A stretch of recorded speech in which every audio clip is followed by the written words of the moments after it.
Hello guys, welcome back to my YouTube channel Roy do classes.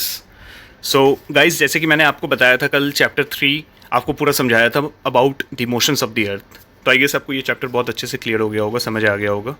सो आज हम उसके solutions के बारे में डिस्कस करने वाले हैं। Okay, so quickly start with the solutions with the questions. तो पहला क्वेश्चन आप देख सकते हो, question number 1A, what is the angle of inclination of the earth's axis with its orbital plane. यानी कि अर्थ का जो एक्सिस है उसके ऑर्बिटल प्लेन से उसका एंगल ऑफ इंक्लिनेशन कितना है। तो गाइज आपको याद होगा, मैंने आपको बताया था that it is 66.5 degree with the orbital plane. अब ऑर्बिटल प्लेन क्या होता है? The plane that is formed by the orbit of the sun, orbit of the अर्थ।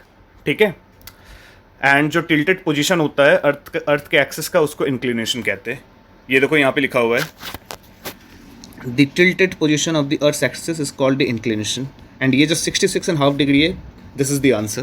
तो अगर किसी ने पूछा आपको कि एंगल ऑफ इंक्लिनेशन कितना होता है अर्थ के एक्सिस का उसके ऑर्बिटल प्लेन से, तो आप कहोगे दैट इज 66.5 डिग्री। मैंने आपको एक फिगर के हिसाब से समझाया भी था कल। ठीक है, सो बढ़ते आगे नेक्स्ट क्वेश्चन की तरफ। Define rotation and revolution. It's very easy. Rotation क्या होता है? जो अर्थ का जो मूवमेंट होता है, ठीक है, अपने एक्सिस पे, उसको रोटेशन कहते हैं। एंड वो 24 घंटे लगते, 24 आवर्स लगते हैं अर्थ को अपने एक रोटेशन कंप्लीट करने में। वेयर एज रेवोल्यूशन जो होता है, that is the movement of the earth around the sun in a fixed path, या फिर ऑर्बिट कह सकते हो आप। Rotation can be defined as the movement of the earth on its axis, simple है। Revolution, the movement of the earth around the sun in a fixed path और orbit is known as revolution.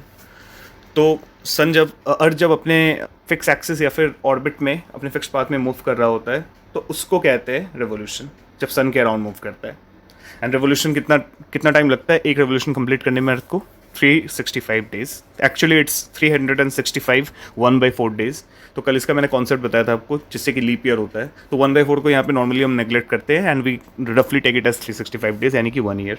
ठीक है, देखो next question आ भी गया, what is a leap year. तो leap year एक ऐसा ईयर है जिस ईयर में 365 डेज की जगह 366 डेज होते हैं। यानी फरवरी के महीने में एक दिन बढ़ जाता है। एंड वो 28 ऑफ फेब में एंड नहीं होकर 29 ऑफ फेब में एंड होता है। Like it happened recently in the year 2020। उससे पहले वो 2016 में हुआ था। अब नेक्स्ट जब भी होगा, मैंने आपको कहा था कि कमेंट करके बताना मुझे। ठीक है, तो यहाँ पे क्या होता है कि अर्थ को 365 1/4 डेज लगते हैं टू रिवॉल्व अराउंड द सन। तो ये जो 1/4 होता है ऐड होते जाता है। अगर मैं 1/4 निकालूँ एक पूरे दिन का 24 घंटे का, so that comes out to be 6 hours. तो 6 आवर्स इंटू 4 कर दो, तो फिर वो 24 आवर्स यानी एक दिन के बराबर हो जाता है। तो हर 4 साल में एक दिन बढ़ता है, इसलिए this causes leap year. And leap year जो होता है, it consist of 366 days instead of 365। ठीक है, so this is known as leap year. And 6 hours saved every year are added to make one day 24 hours over a span of 4 years. This surplus day is added to the month of February. Thus, every fourth year, February is of 29 days instead of 28 days. तो जैसे कि मैंने आपको बताया 29 days normally क्या होता है, फरवरी 28 days का होता है, बट हर 4 साल बाद वो 29 हो जाता है, क्योंकि एक दिन ऐड हो जाता है। तो वेरी सिंपल, आप इसको समझ गए होगे। मैं आपको इतना समझा रहा हूँ क्योंकि मैं चाहता हूँ कि आपका जो कॉन्सेप्ट है ना वो क्लियर हो जाए। आंसर तो आप खुद कर ही दोगे, आप लिख भी दोगे, ठीक है, but what I want you to understand the things, like इसके बेसिकली इसके पीछे कॉन्सेप्ट क्या होता है। अब ये तो आपसे कोई भी पूछ लेगा लीप ईयर क्या होता है, आप बता दोगे, बट क्यों होता है तो हो सकता है शायद आप लोगों में से कई लोग बता नहीं पाए, मे बी शायद कॉन्सेप्ट क्लियर नहीं हो। तो कॉन्सेप्ट क्लियर रखो गाइज। आप अगर आपको आंसर मतलब मगअप करने की, रटने की ज़रूरत नहीं है, आप समझो एंड देन उसको अपने वर्ड्स में लिखना। सो उससे आप ज़्यादा अच्छा मार्क्स स्कोर कर पाओगे। ठीक है, and that is good for your knowledge as well. तो बढ़ते हैं नेक्स्ट क्वेश्चन की तरफ। Summer solstice and winter solstice के बीच में डिफ्रेंशिएट करने को कहा गया है। तो समर सॉल्स्टिस मैंने आपको बताया था कि ये 21 जून को होता है नॉर्दर्न हेमिस्फेयर में, ठीक है, जिसको longest day of the year कहते हैं। एंड ये क्यों होता है? This is due to the position of the earth when there is summer in the northern hemisphere and winter in the southern hemisphere. तो जब 21 जून के टाइम पे क्या होता है कि नॉर्दर्न हेमिस्फेयर, जैसे इंडिया की बात की जाए तो उस टाइम गर्मी का मौसम है, ठीक है, गर्मी का मौसम होता है, तो उस time we experience the longest day of the year and shortest night. तो because we are in the northern hemisphere, तो उस टाइम पे यहाँ पे समर हो रहा होता है। And southern hemisphere, like for example if you go to Australia और न्यूजीलैंड, तो वहाँ पे सदर्न हेमिस्फेयर में विंटर का टाइम चल रहा होता है। एंड सेम उसका उल्टा होता है विंटर सॉल्स्टिस में, दैट इज़ ऑन 22 दिसंबर। इसमें क्या होता है कि shortest day of the year जिसको कहते हैं, उस टाइम नॉर्थ पोल में मतलब नॉर्दर्न हेमिस्फेयर में समर का मौसम नहीं चल के विंटर का चल रहा होता है, एंड सदर्न हेमिस्फेयर में समर सीजन होता है उनका। तो उसकी वजह से क्या होता है कि डे ड्यूरेशन जो होता है वो सदर्न हेमिस्फेयर में ज़्यादा हो जाता है as compare to the northern hemisphere, क्योंकि नॉर्दर्न हेमिस्फेयर में उस टाइम विंटर का मौसम है, तो nights are longer and days are shorter. ठीक है, एंड डेट्स याद रखना, it's very important. Summer solstice जो है that occurs on 21st of June, ठीक है, एंड विंटर सॉल्स्टिस जो है that occurs on 22nd of December. Explain भी कर दिया मैंने आपको, अब आप उसको ठीक से खुद से पढ़ना एंड समझना। अगर कोई डाउट हो तो यू कैन डेफिनेटली कमेंट। आगे बढ़ते हैं, what is an equinox. Equinox का मतलब क्या होता है? Equinox is that time of the year when day and night time are of equal length. मैंने आपको बताया था equinox 21st of March and 23rd of September, इस टाइम पे होता है जब डे एंड नाइट इक्वल हो। ठीक है, उस टाइम की रीज़न क्या है उसका? क्योंकि सन जो होता है ना उस टाइम बिल्कुल इक्वेटर, उसकी सन की जो रेज होती है डायरेक्टली पड़ रही होती है इक्वेटर पे, नॉर्दर्न हेमिस्फीयर पे नहीं पड़ रही होती है, सदर्न हेमिस्फीयर पे भी नहीं होती है, इसकी वजह से। तो इक्विनॉक्स एक लैटिन वर्ड है, ठीक है, लैटिन वर्ड है जो जिसका मतलब होता है equi. Equi means equal, nox means night, equal night. तो उसका मतलब वही है when day and night time are of equal length, जब दिन और रात बिल्कुल 12-12 घंटे का हो ऑलमोस्ट। मैं ये नहीं कह रहा हूँ कि एग्जैक्ट 12 आवर्स का हो, but almost day and nights are equal. ठीक है, 21st March and 23rd of सितंबर, ये स्प्रिंग का टाइम होता है नॉर्दर्न हेमिस्फीयर में 21st of March, and 23rd of September जो होता है ये ऑटम का टाइम होता है, ऑटम सीजन का। ठीक है, नेक्स्ट क्वेश्चन है, why does the southern hemisphere experience winter and summer solstice in different times than that of the northern hemisphere.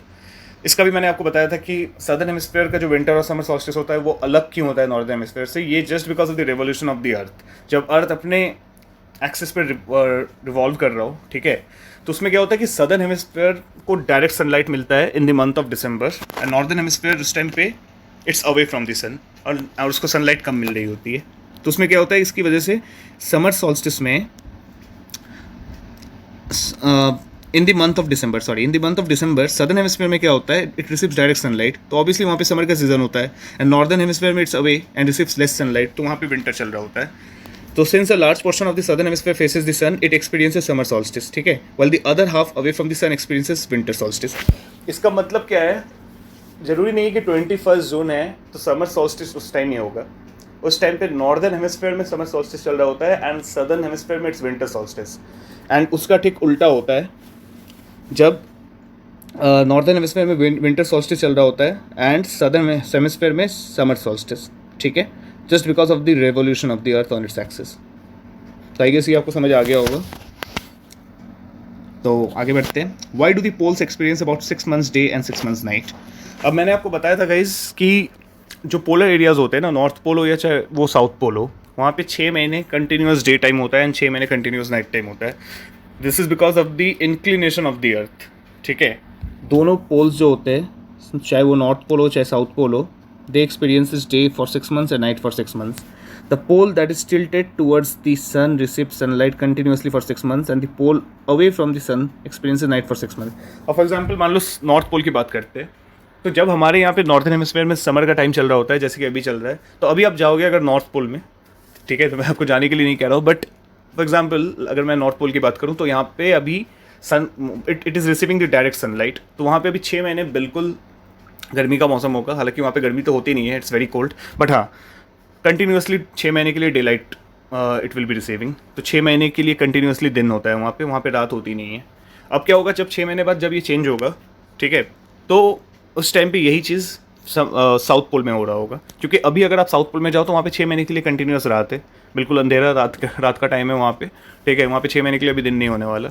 अब जब 6 महीने बाद जाओगे तो वहाँ पे दिन हो जाएगा, ठीक है, because of the angle of the inclination of the earth. ठीक है, सन के अराउंड जो अर्थ रिवॉल्व कर रहा है, तो फिर सन का जो डायरेक्ट रेज है वहाँ पे पड़ना स्टार्ट हो जाएगा, तो वहाँ पे 6 महीने के लिए कंटिन्यूस डे लाइट्स आनी स्टार्ट हो जाएंगी। एंड उस टाइम नॉर्थ पोल पे जब आप आओगे तो जो अभी साउथ पोल पे हो रहा है वो उस टाइम पे नॉर्थ पोल पे होगा, कंटिन्यूस नाइट फॉर 6 months।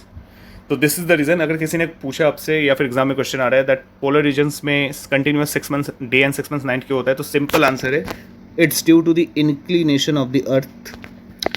बस इतना बताना एंड एक्सप्लेन कर देना आप कि पोल जो होता है वो tilted, the pole that is tilted towards the sun receive sunlight, the direct sunlight, and वहाँ पे डे टाइम होता है, and the pole that is away from the sun receives experience night for 6 months, चाहे वो south pole हो चाहे north pole हो।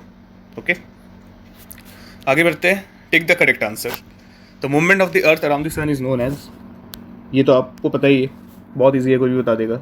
The movement of the earth around the sun is known as revolution. The correct answer is revolution. आपको पता ही है 365 1/4 days लगते हैं। और मैं नीचे जो एक्सप्लेनेशन दिया हुआ है गाइस, ये मैं अभी आपको एक्सप्लेन नहीं करूँगा क्योंकि मैंने ऑलरेडी एक्सप्लेन कर रखा है जब मैं चैप्टर कवर कर रहा था, एंड अब इससे पहले भी मैंने आपको बताया। तो ये गाइस आप खुद ही पढ़ लेना। अगर कोई डाउट हो तो you can definitely comment and I will answer, but अभी के लिए मैं सिर्फ आंसर्स बता रहा हूँ, ठीक है। नेक्स्ट क्वेश्चन की तरफ बढ़ते हैं। Direct rays of the sun fall on the equator on, अब मैंने आपको बताया था ये इक्विनॉक्स के टाइम पे होता है, तो 22 दिसंबर भी नहीं होगा क्योंकि that is winter solstice. 21 June भी नहीं होगा because that is summer solstice. तो आंसर क्या होगा 21 मार्च, ठीक है। 21 March is the correct answer. Next question की तरफ बढ़ते हैं। Tick the correct answer. Christmas is celebrated in summer in which country, मतलब जापान, इंडिया, ऑस्ट्रेलिया ऑप्शन दिया हुआ है। द आंसर इज ऑस्ट्रेलिया, क्योंकि आपको पता है क्रिसमस 25 ऑफ दिसंबर में होता है। एंड अगर मैं जापान की बात करूँ या फिर इंडिया की बात करूँ, both this countries are located in the northern hemisphere, where as Australia is located in the southern hemisphere. तो ऑस्ट्रेलिया में उस टाइम पे समर चल रहा होता है क्योंकि सदर्न हेमिस्फीयर में उस टाइम पे समर का टाइम होता है, ठीक है। एंड इंडिया और जापान की अगर बात की जाए तो उस time we experience winter because both this countries are located in the northern hemisphere. आगे बढ़ते हैं। Cycle of the seasons is cause due to revolution, पता ही है गाइस आपको, रेवोल्यूशन ऑफ द अर्थ की चलते cycle of the season change होते हैं। एंड अगर यहाँ पे क्वेश्चन होता है day and night is caused by, तो उसका आंसर होता है आपका rotation, okay. Next question, fill in the blanks. A leap year has dash number of days, 366। It's quite simple. Daily motion of the earth is known as rotation, ठीक है। Daily motion आपको बताया था मैंने, जो क्योंकि 24 आवर्स लगते हैं, 24 आवर्स का मतलब ही होता है एक दिन, तो डेली की बात आ जा रही है ना। Daily motion of the earth कोई भी पूछे तो बोलना it is rotation, it is not revolution. Question number C, the earth travels around the sun in dash orbit, elliptical orbit होता है। ये देखो आंसर एलिप्टिकल ऑर्बिट है, ठीक है। ये मैंने आपको बताया था क्योंकि जो अर्थ का जो शेप होता है ना, अर्थ की ऑर्बिट का जो शेप होता है ना, वो राउंड नहीं होता, थोड़ा सा एलिप्टिकल होता है, ठीक है। सो जो अर्थ होता है वो अपने एलिप्टिकल ऑर्बिट में रिवॉल्व कर रहा होता है, ठीक है, around the sun. The next question is D, the sun's rays fall vertically on the tropic of dash on 21 of June. अब बताओ गाइज ये क्या हो सकता है। सन की जो डायरेक्ट रेज है वो ट्रॉपिक ऑफ, अब यहाँ पे या फिर कैंसर होगा या फिर कैप्रिकॉन होगा, ऑन 21 ऑफ जून डायरेक्टली कहाँ फॉल कर रहा होता है। 21 ऑफ जून, समर अप्रोचिंग, अभी समर आने वाला है, and we are in the northern hemisphere, and northern hemisphere में we are in Tropic of Cancer, not in Tropic of Cancer Capricorn. So इसका जो आंसर होगा that's gonna be Tropic of Cancer. ये देखो आ गया ना, Tropic of Cancer on 21 of जून। यहीं पे अगर ये 21 ऑफ दिसंबर होता, ठीक है, अगर मान लो ये, एक मिनट मैं आपको दिखाता हूँ, अगर मान लो ये 21 ऑफ जून की जगह ये 21 ऑफ दिसंबर होता है यहाँ पे, तो क्या होता है, तो इसका आंसर कैंसर नहीं, इसका आंसर हो जाता ट्रॉपिक ऑफ कैप्रिकॉन, ठीक है। The last question, days are shorter during dash season, जाहिर सी बात है विंटर के टाइम पे डेज शॉर्टर होता है, ठीक है। समर के टाइम पे डेज आर लॉन्गर, क्यों, क्योंकि because of the tilt of the earth axis, earth की जो एक्सिस है ना थोड़ी सी टिल्टेड है, आपको दिखाया था मैंने, वो टिल्टेड पोजीशन होने की वजह से ही ये सीजन में चेंजेस आते हैं and revolution of the earth होता है। तो that's the reason days are shorter in winter than in summer, okay. So we are done with the solution of this chapter. तो आशा करता हूँ कि आपको ये चैप्टर एंड उसके जो सॉल्यूशन है आपको बहुत अच्छे से क्लियरली समझ आ गए होंगे। अगर आपको क्लियर नहीं है तो आप मुझे कमेंट करके बताना, मैं फिर से एक वीडियो बना दूंगा, उसमें कोई प्रॉब्लम नहीं है। एंड अगर कोई भी डाउट्स हो तो you can definitely comment, and guys please like share and subscribe my channel. मैं आने वाले वीडियोज़ में और भी मतलब कंटेंट लेके आऊँगा। मुझे अभी बहुत सारे चैप्टर्स कवर करवाने हैं, चाहे वो साइंस के हो, ज्योग्राफी के हो, और भी सब्जेक्ट्स है, एंड मोटिवेशनल वीडियोज़ भी बनाऊँगा अभी बहुत जल्द। So don't worry, and till then stay happy, stay safe, and बने रहिए मेरे चैनल पे। Thank you, take care, bye bye.